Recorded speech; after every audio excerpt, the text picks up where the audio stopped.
If you're like me, then you appreciate any dinosaur game to come your way. And you'll know there is a severe lack of them in the modern gaming scene.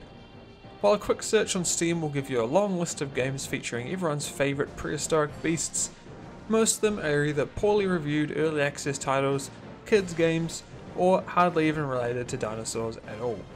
There are some examples of recent titles that have scratched that itch however, such as Primal Carnage and Jurassic World Evolution, but nothing that's truly stood out as an excellent example of both a great video game and a great dinosaur game.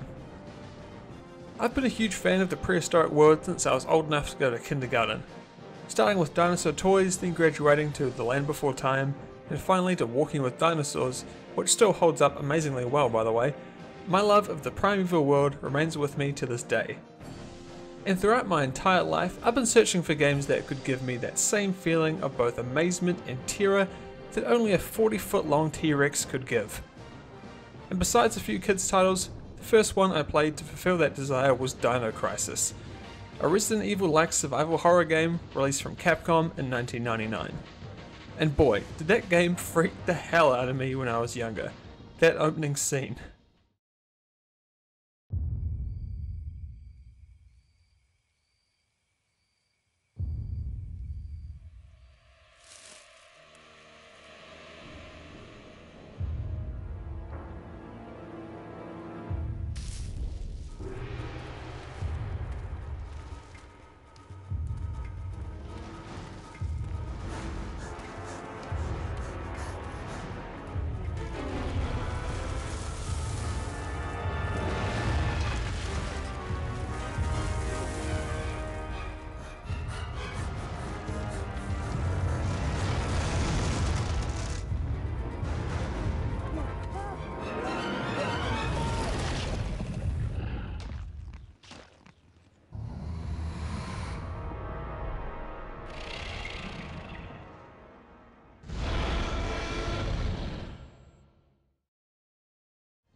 But while I did enjoy the original, I played a whole lot more of its sequel released 2 years later in 2001, Dino Crisis 2. Unlike its predecessor, Dino Crisis 2 was released on PC, which meant it was far more accessible to me as someone who seldom used a console. Updated information alert coming in here. Apparently Dino Crisis 1 was ported to Windows, but it was mediocre at best. Oh, who knew? I have very fond memories of playing through its campaign countless times when I was younger, but I have an inkling it may be a different story booting up nearly 15 years later. Let's find out and see if you should play Dino Crisis 2 in 2019.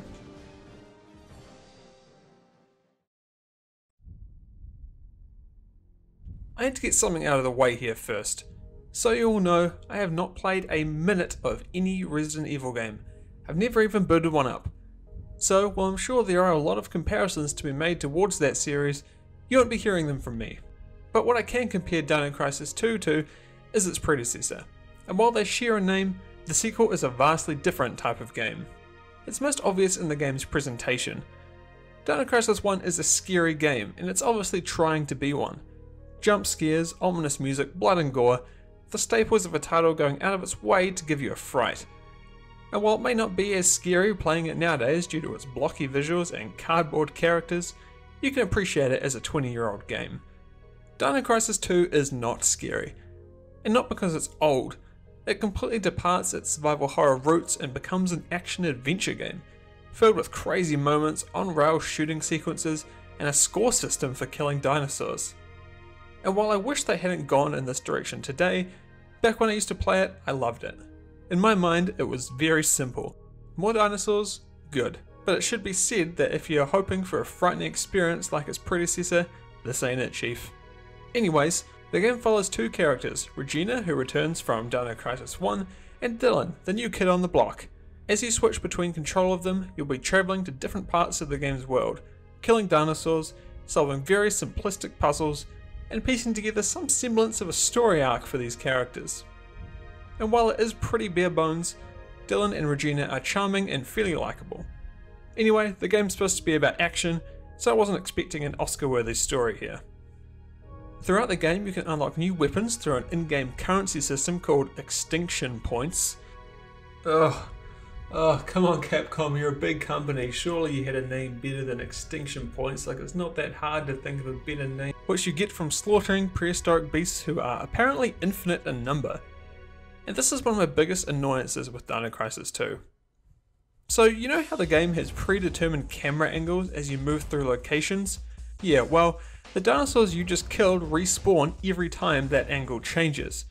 So if you clear a section, move forward to a new angle, and then kill those dinosaurs too, and then move back one step to literally the same place you were at 10 seconds ago, they just respawn and attack again. And this gets so infuriating when you're trying to figure out something in that room or need to move between camera angles for whatever reason. All it does is promote behaviour that isn't conducive to fun, namely running around and baiting the AI so you don't have to waste ammo killing them over and over again. The other big gripe I have is with the amount of backtracking in this game. Holy crap, I feel like over half the game is you just running between sections you've already seen. Combine that with some puzzles that aren't very well explained or just flat out annoying to do, and playing through Dino Crisis 2 can often feel like quite the slog. But there is a reprieve, and that's the combat, which is satisfying and enjoyable throughout the whole game. The multitude of guns available are all fun to play around with, and none of them feel completely useless. The game is generous with the amount of points you get too, so you won't have to worry about only being able to buy a couple of the weapons available. There are other great things about Dino Crisis, the main one being, you guessed it, the dinosaurs. There's a great variety of them, from agile raptors to the lumbering monsters like the T-Rex and Giganotosaurus, but while they aren't the most detailed, they are entertaining to fight and gaze upon nonetheless. Now, I can't be too hard on the gameplay. There are some curveballs thrown in here and there that change things up, which is really appreciated, and most dinosaur types require a unique approach to combat, which again keeps things from getting too stale. While there are definitely some irritating sections with its lavish quantities of backtracking and respawning enemies, overall it's a mostly enjoyable experience.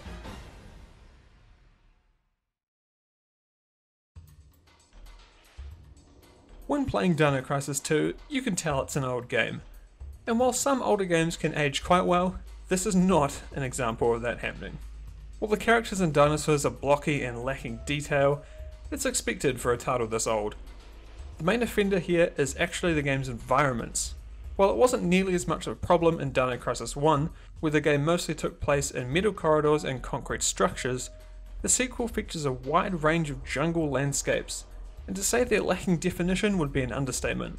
They're awfully blurry, and compared to the extreme sharpness of the dinosaurs and human characters, they look more out of place than a quality game review on IGN's YouTube channel. While you do get used to it after playing it for a while, it's still a huge mark against its graphical quality. Otherwise, it's what you'd expect for an 18-year-old game. Effects are nothing special, but they do the job well enough.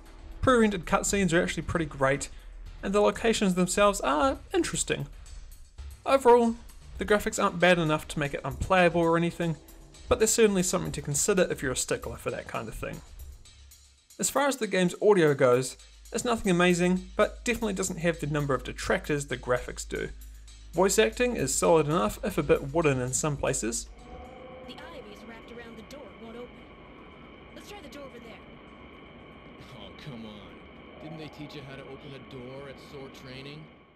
The soundtrack fits the game's themes of action well, with fast-paced music that will follow you throughout the whole game. It's serviceable, and while I won't be humming it on the bus, it's a solid addition.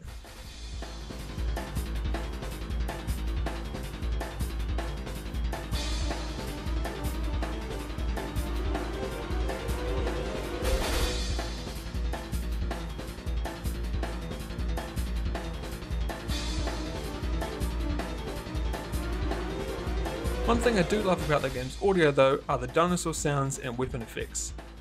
Guns sound punchy and they pair well with the caliber of the gun that you're firing. The pistol sounds crisp and sharp, while the heavy machine gun is weighty and hits like a truck.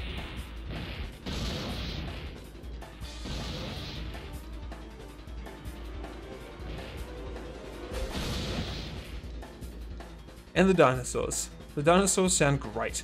The devastating roar of a T-Rex still sends chills down my spine, and the game's vast array of them means there's a solid diversity throughout, and you'll be able to tell what enemy you're going to be going up against just by hearing its battle cry.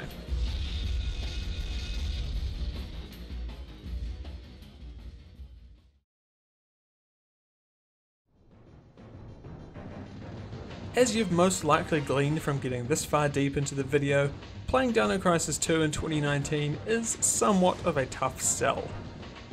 The gameplay is solid enough with enjoyable combat and interesting enemy variety, but detractors like its irritating backtracking, respawning enemies, and uninspiring graphical fidelity leave a lot to be desired. The main selling point of the game are its dinosaurs, which are most of the time entertaining to fight and good to look at. But I feel the game loses some of its appeal on the account of being an action-adventure game, of which there were already enough to play in 2001, let alone today. If Capcom had chosen to keep it as a survival horror experience like its predecessor, it would have offered a more unique experience that I think would have been worth looking past its drawbacks for when playing it so long after it came out. And while the choice to pivot the series to a more action-focused one may have been the right choice at the time, I don't think that decision has paid off in the long run.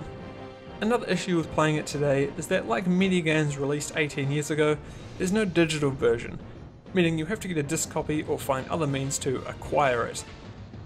If you can get past that particular hurdle though, the game does seem to run perfectly fine on a modern PC, which isn't something I can say for all or even most titles of its age.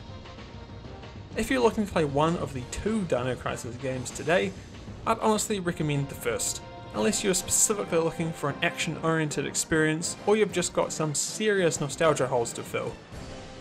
Its focus on survival horror makes it a still relatively unique experience, and it's probably something that will stay unique for a while yet. Can you imagine a big developer making a dinosaur-themed survival horror game in the state gaming's in right now? I certainly can't. With the series dormant since the early 2000s, it's unlikely we'll ever get some sort of proper sequel to Dino Crisis, despite how many people seem to be interested in one.